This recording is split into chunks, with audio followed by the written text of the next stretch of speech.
So this is a kicking series that I developed for my Kung Fu students to help speed up their ability to acquire kicking skills.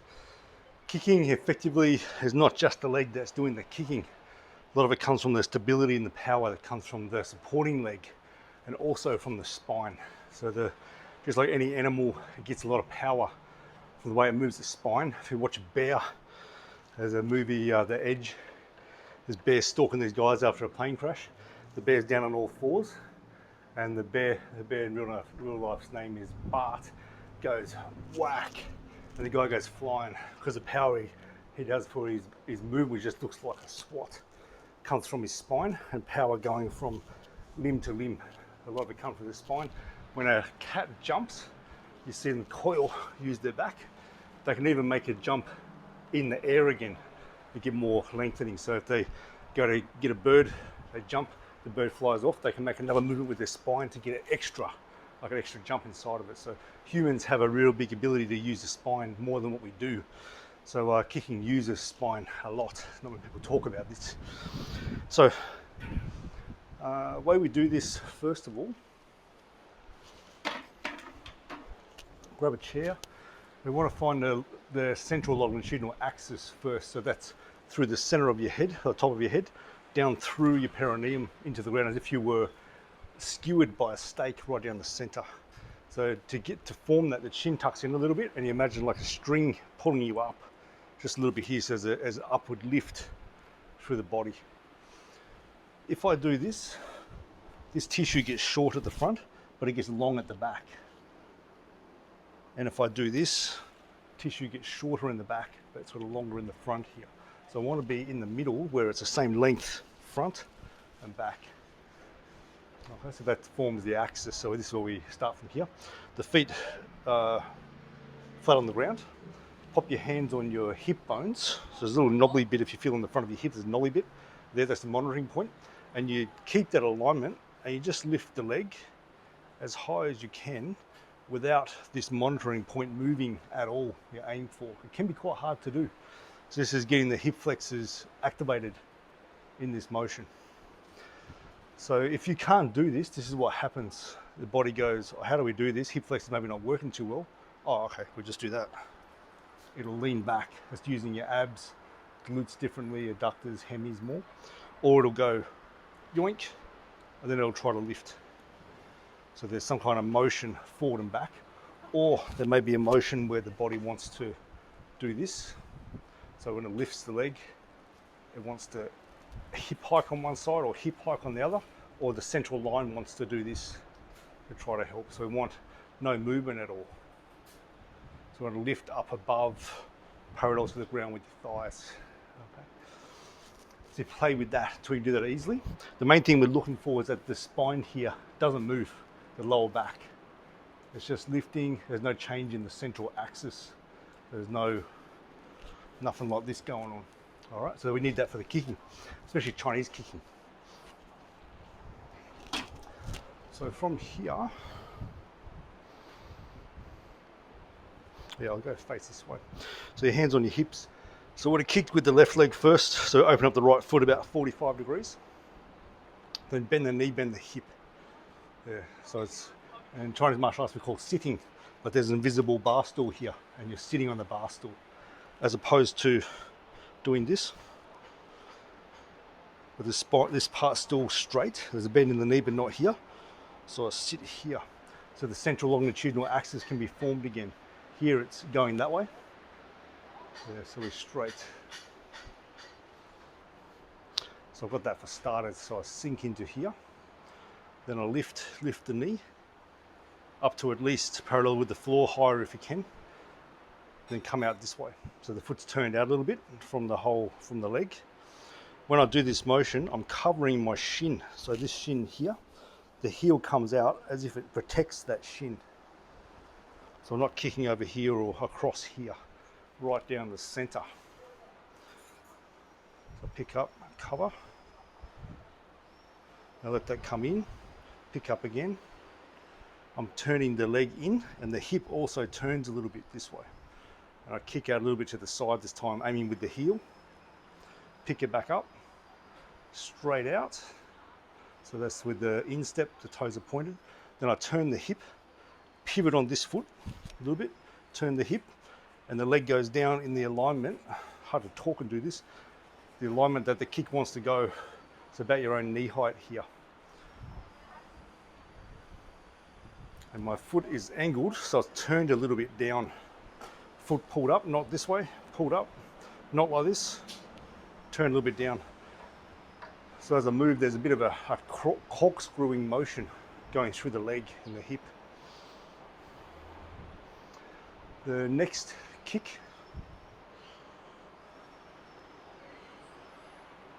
from here, I'm coming back to center, shin straight up and down, body goes forward and kick out that way. So the toes point down here, it's a direct back kick. If you turn it, it starts turning into a turning side kick. So it's a back kick that way. Bring it to the front, what we call cat stance. And then the next part we'll pick up later. So we'll do that again.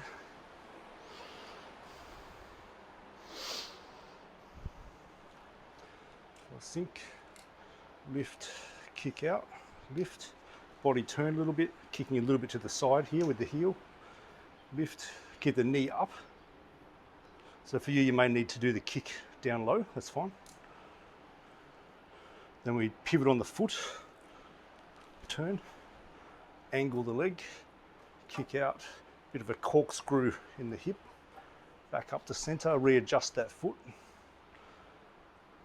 Keep the leg bent up and then straight it out, toes straight down, kicking a little bit to the corner, back up, and resting on the tippy toe here. So I'll move into a way of training the body to lift the leg. So popping, say, left leg forward, keep that leg a bit bent, and I want you to lift this knee up like you're going to knee someone here. As I'm doing that, I'm pushing up through here too. So I lift, bent leg to start, a bit of a crouch. So this is to make my glute on the left side fire. So I push through the foot, clench the butt, make the glute activate on the left, push up, the foot pulled in hard, back down. So there's a bit of a lunge again, a bit of a drop, push, rise up.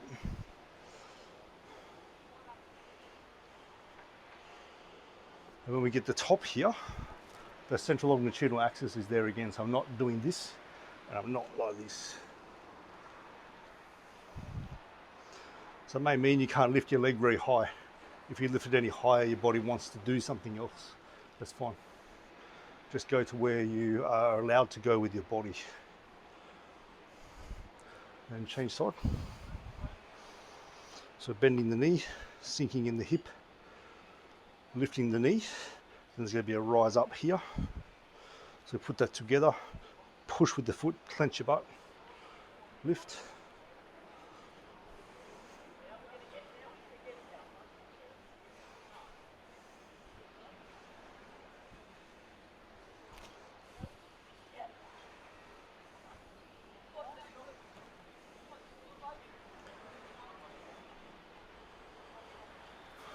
Okay. So the next part are leg swings. So start off this way, your arms push out like that. So sitting the wrists shoulder height, your elbows point down to the ground as much as you can. This is you'll notice if your body waves too much. So if you're using your body too much, your torso, your body usually goes like this sort of thing. You'll see it in the arm. So the arms stay really still. And we keep the legs straight, the foot pulled up, and it's just a leg swing. And this should be very free, very easy to start.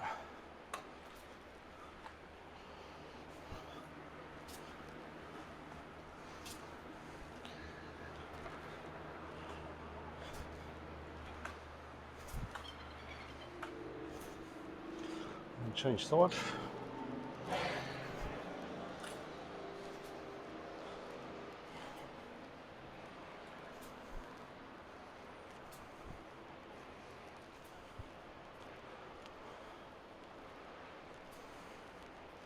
Change side again. This time we add in that little bit of a sink to rise as you do this.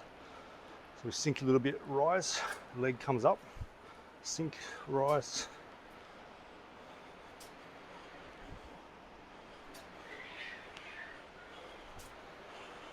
So you're going as high as you go is about 70% of where 100% would be, where you think that might be.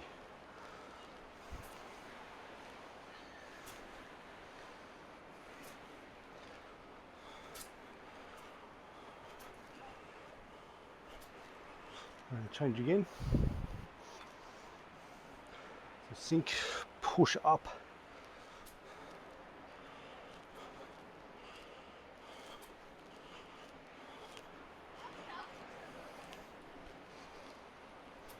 And just letting your breathing be in here. Breathing deeply into your belly.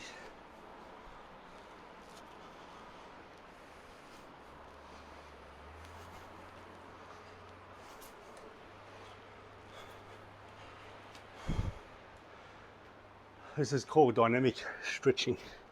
So we'll do another way that gives better feedback as well to the muscle spindle in the hamstrings. So the arms are good for showing your body feedback where it needs to be.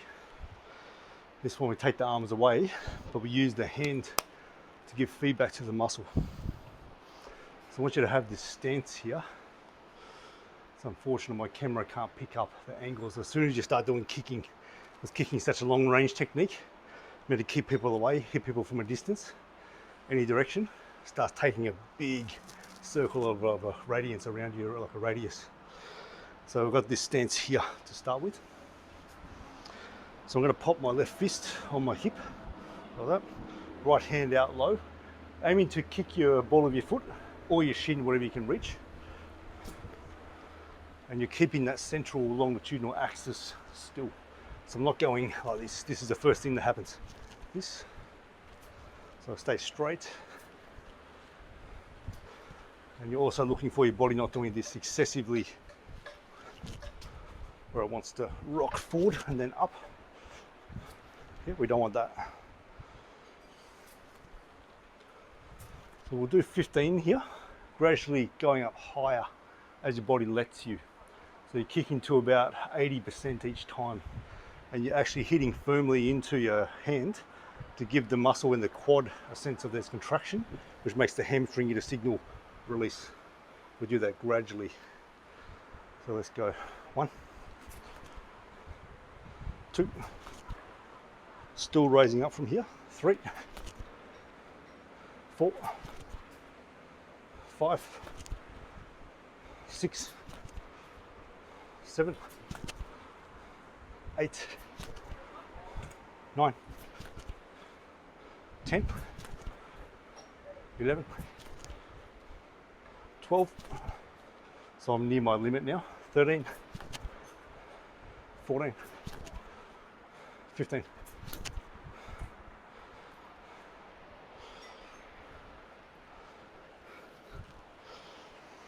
Other side, hand on the hip. So this is a stabilizer, so it doesn't wrap around, fold around everywhere. Bit of a sink. 1,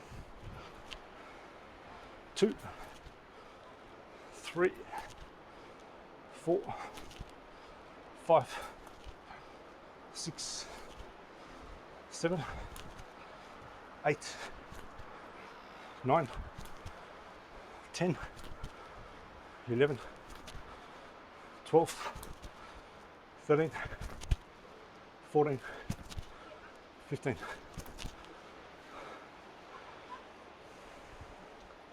I'll give you one more kick to work with. So you're sinking into the leg, into the right leg. Lifting this one as high as you can without the back doing this. And then that one come out. So you can use a rail or something if you need to. Bring that out, back in. So for you may need to be low, but you aim to keep the knee the same height all the time. And usually hamstring flexibility is a limiter, or strength in the hip flexor.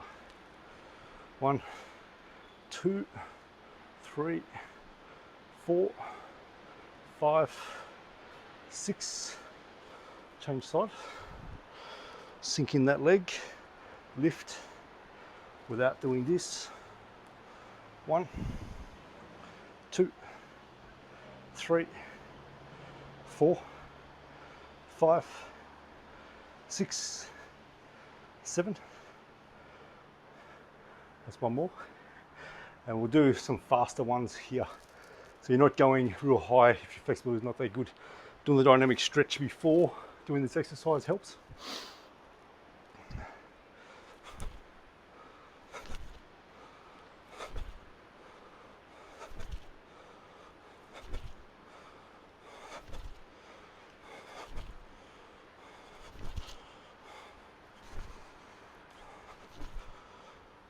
Okay. And if there's enough interest, I'll do more on this as well.